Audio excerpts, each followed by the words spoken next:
Welcome back to the Gary Sutton Show, hour number 2 on a very, very slippery Monday morning. Be careful out there. I know, a lot of people go blowing by in the morning. They think that, it's just rain now. It's all okay. I'm telling you, the ground was cold, and you just want to watch out. And you heard that there are a lot of accidents and so forth. Just slow it down. Take your time. I know a lot of us got in here this morning very early because we all got out and kind of listened to Dean DeVore and others out there on AccuWeather that said, slow it down, take your time getting there, it'll be fine, okay? So anyway, the economy. We're going to come back, by the way, a little bit later on in the 11:05 hour. I have the whole hour for call-in on the March, so don't think I've left that totally behind yet. But, the economy, we heard about numbers coming out on Friday that were really good.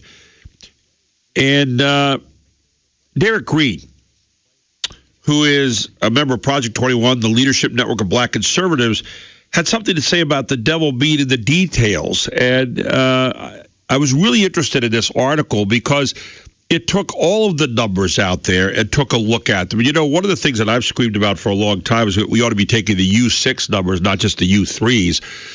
And the U3s are the numbers that we normally use for unemployment. We say, it went from 5.8 to 5.6. Isn't that great?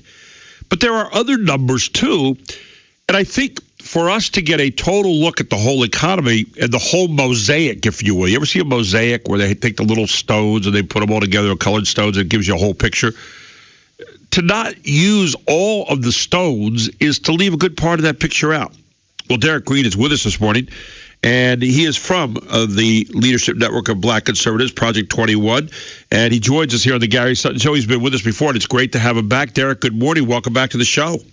Thank you. Good morning to you as well. Derryck, when you looked at the numbers on Friday and you heard them come out, they sounded pretty good. We added over 200,000 jobs. The unemployment number ticked down from 5.8 to 5.6.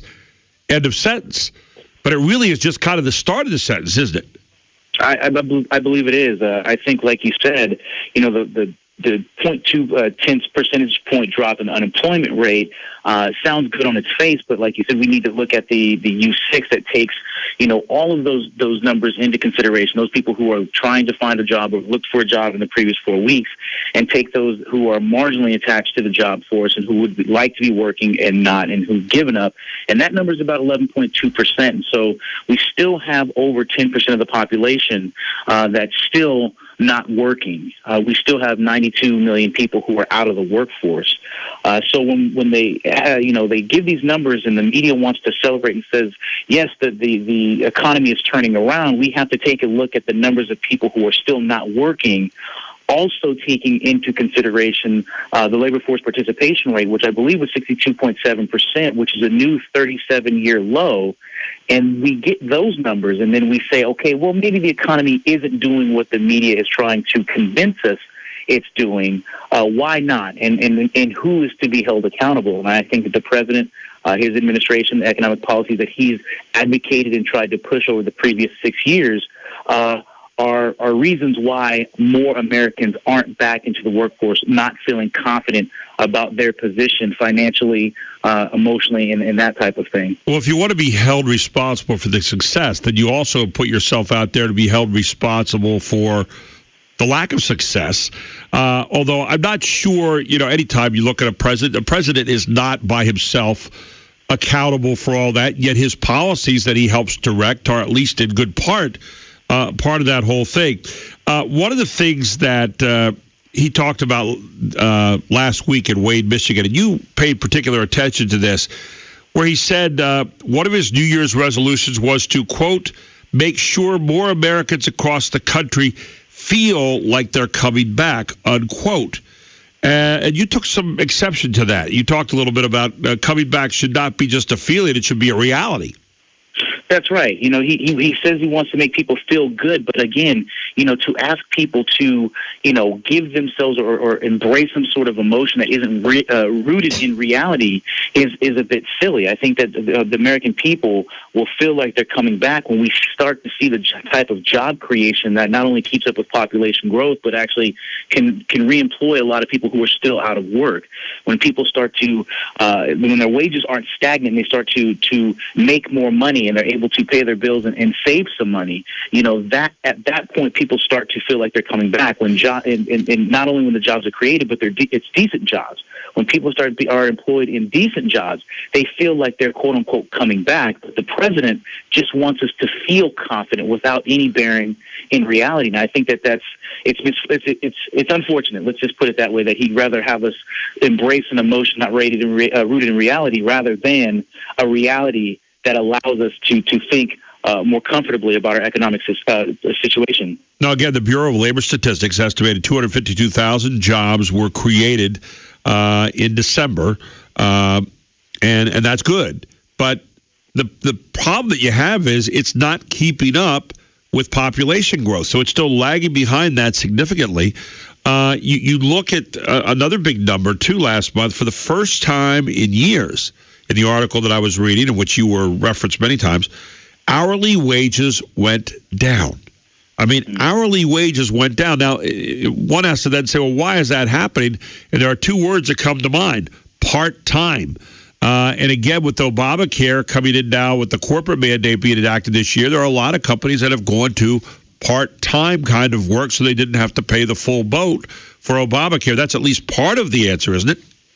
I think that's a significant point that these businesses are having to do. They're being forced into situations in which they have to do things to maintain viability, which means they either have to downsize, they can't grow the way they want, and then the people that are working, like you said, they have to minimize those hours, because if not, then they're going to be penalized. I believe it's roughly $2,000 per worker who's above a certain hour level, who's not covered under Obamacare. So they have to do these things to make sure that they stay in business while trying to do everything in their power, not just to stay in business, but to keep these people employed. And so I think that the kind of jobs that are being created are just under that level in which they're going to get penalized. Again, it hurts the American worker, because part-time work is good if you're a college student or if you have another full-time job and you just want to have extra money. But if you're trying to make ends meet on a full-time job with stagnant wages, that's going to be a big, big problem. Derryck, I hate to talk about it, break down Americans into black Americans, white Americans, Hispanic Americans, and yet at the same time in this article it does exactly that.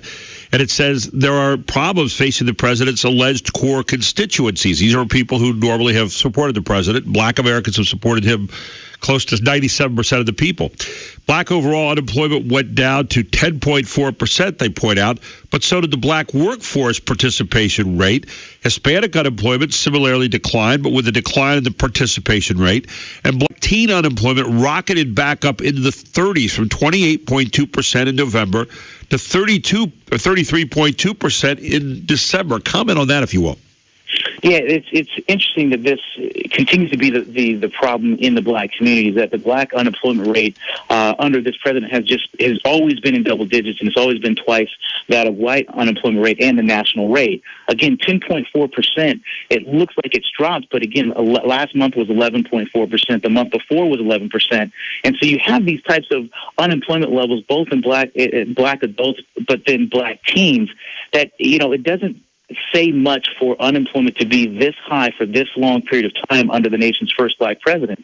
It doesn't give his core constituency a feeling of economic security now. But again, if we continue this type of high unemployment rate, particularly in amongst black teens, we're not seeing just a bad economic picture now. We're seeing a bad economic picture for the future. And so it's concerning that the president isn't targeting some of the economic policies, and his party, by the way, toward re-employing some of these people in his core constituency. But at the same time, his core constituency might need to start seriously reassessing their loyalty to a party that doesn't really take their concerns seriously, particularly in the realm of economics. And to a philosophy that seems to be kind of keeping them at least stagnant, if not dropping. Derryck Green is a member of Project 21, the leadership network of black conservatives, and he's with us here on the Gary Sutton Show this morning. One of the things mentioned in this article, and I'm always a little careful in how I deal with this, but I think it's interesting. It says, making matters worse, a job creation that's taking place doesn't seem to be benefiting native-born Americans. And then it says, according to a recent report from the Center for Immigration Studies, the net gains in jobs since 2007 have predominantly gone to immigrants, both legal and illegal. This means there are likely fewer native-born Americans employed at the close of 2014 than in 2007. This should give all Americans tremendous pause and concern as they consider the president's recent politically, economically, and morally unjustified decision to delay the deportation of at least 5 million illegal immigrants and possibly give them a much-hyped path to citizenship. My thought is, and try to be a little bit fair here to the president, is this because we have a lot more people immigrating to the country legally? Is it because we have opted to pay people less than a living wage? Is this the illegal immigrants less than living wage rearing its ugly head for the first time? What are your thoughts? I think it's a combination of all of it. I think that the increase of hiring of immigrants is both legal and illegal. So there's going to be some who are paid under the table. There's going to be some, who are paid, possibly minimum wage. But again, remember, the majority of these jobs that are being created are part-time jobs, a lot of them in the service industry. So, people say that these are jobs that Americans won't do, and I partially disagree with that.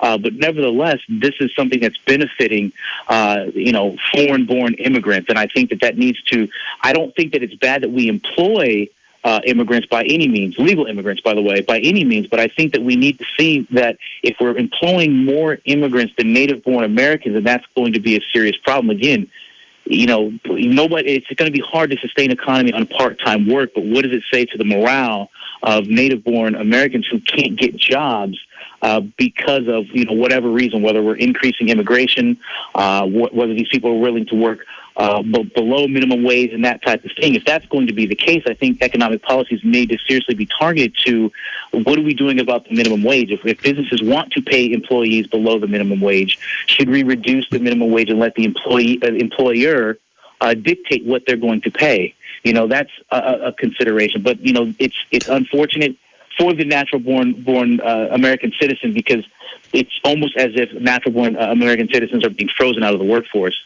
Well, and here's something else. We talk about that idea of Americans won't do this work, that they're doing the jobs Americans won't do. And I wonder if that's code speak by a lot of the people who throw that around to say, we don't want you doing those kind of things because we've got this, and I hate to say it, almost sub-slave kind of group that's going to go in and work for under a living wage. They're going to work for this amount of money, and so you don't want those jobs. Give it to these people over here because they're willing to work at those kind of jobs. I mean, is there anything to that? Do you think that it becomes kind of a self-fulfilling prophecy, and they fill it underneath that to make sure they keep a steady group of workers coming from other places? I think partially, and I don't think that that's restrictive to one political party against another. I don't either. Nor do I.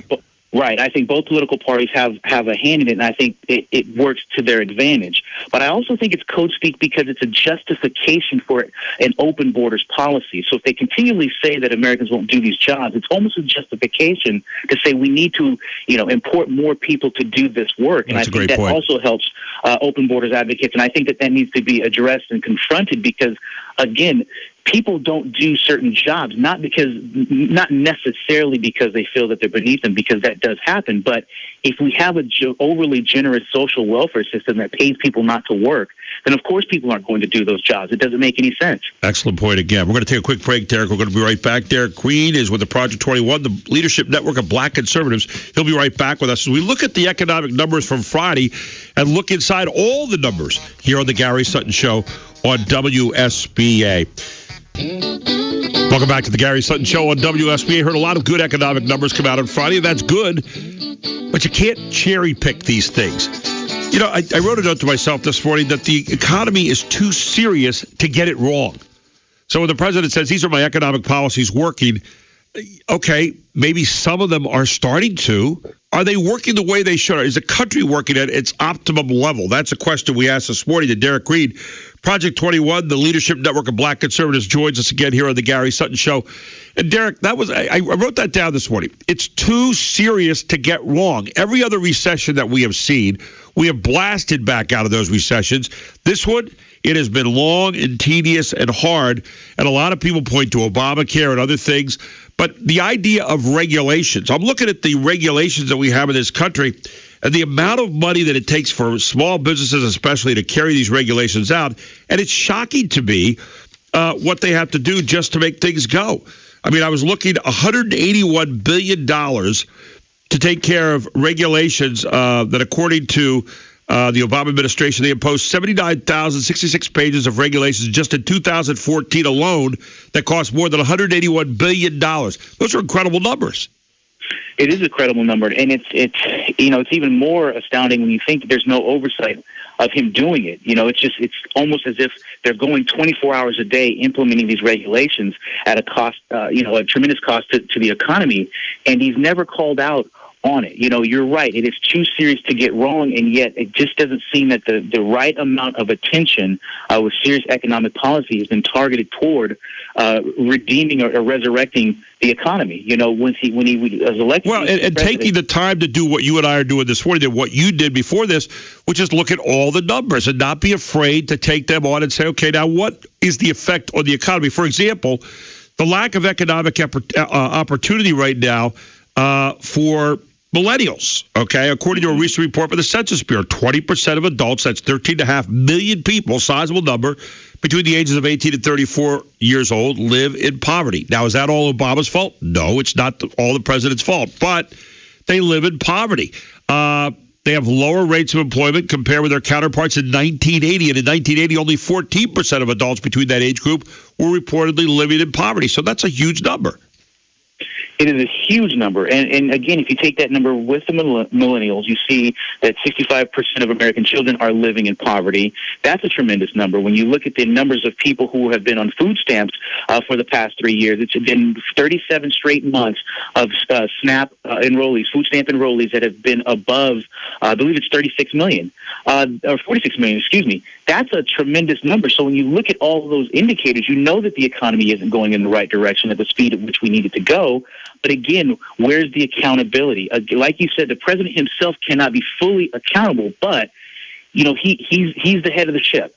And he has. I don't think that he's put forth policies that are serious enough. He's going out and he continues to campaign on income equality, on raising the minimum wage, and things of that nature. That's great as a campaign platform, but it's not good, serious economic policy. 46 million people for 37 straight months are enrolled beneficiaries in so many of these programs like SNAP, food stamps, WIC, TANF, the Temporary Assistance for Needy Families. And 65% of American children, as you said, live in homes receiving some sort of federal assistance, such as those programs which we mentioned, Medicaid, federal school lunch program. 65% of the kids live in those programs. So therefore, one now has to ask, how in that kind of society can you save money? Because someone's got to be paying for that out there. So those people that are paid for it, how can they save money in the long run, too? You have to look at it from both sides. That's right, and it seems to me that it's extraordinarily difficult to save money when you don't have a lot of money coming in. This types of money, the average benefits that these people are getting are just enough to live on, to eat, and to pay your bills, but it's not enough to grow a savings. And so you take that into consideration. You look, again, I think it's last month was reported that over 55 million women aren't in the workforce as well. These are not good numbers, and so it's not a saving. It's not working. It's not generating revenue, not only for families, but for the country at large. And so what are we doing? We're borrowing money against a lot of points that we have to pay back. But how are we going to pay back if the economic force continues to contract? It's going to come to a breaking point at some point. Obamacare is relatively new. Obviously, the corporate mandate went into practice this year. But what we're seeing out there already, and we saw it here in York last week, got the announcement that JCPenney is going to be closing their store sometime in March. There are over 40 stores that are going to be closing, 2,250 employees let go. Wet Seal, which is a clothier, is going to be putting out 3,700 people out of business. Coca-Cola, 1,800 people layoffs. That may be the tip of an iceberg the way we may be seeing forming right now in the long run, right? I believe so. And this, in my opinion, and what I've seen, is a process that started 3 or 4 years ago. So, again, as you said, the closer we get to this implementation, I think we're going to see a lot more of this. And we've already redefined what full-time means. We've already redefined what part-time means. So this type of, restructuring by these types of businesses, I think, is going to pick up steam the closer we get to summer. Again, it's unfortunate, but this is the situation in which we're in. And so I hope that there's some people in Congress who are going to force the president to take this situation seriously, because it's a teetering point, at which point once the bubble bursts, I'm personally afraid of what's going to happen after that. I just don't think it's sustainable for too much longer. Derryck, the reality is far more important than the perception, which I think is where we started this whole thing. That's right. Really appreciate you being with us today. Some good analysis, and thank you so much for adding to the conversation. Derryck Green with Project 21, the Leadership Network of Black Conservatives. Derryck, I always enjoy having you on. Looking forward to our next time soon. All right. Thank you. Thank you very much. Take care now.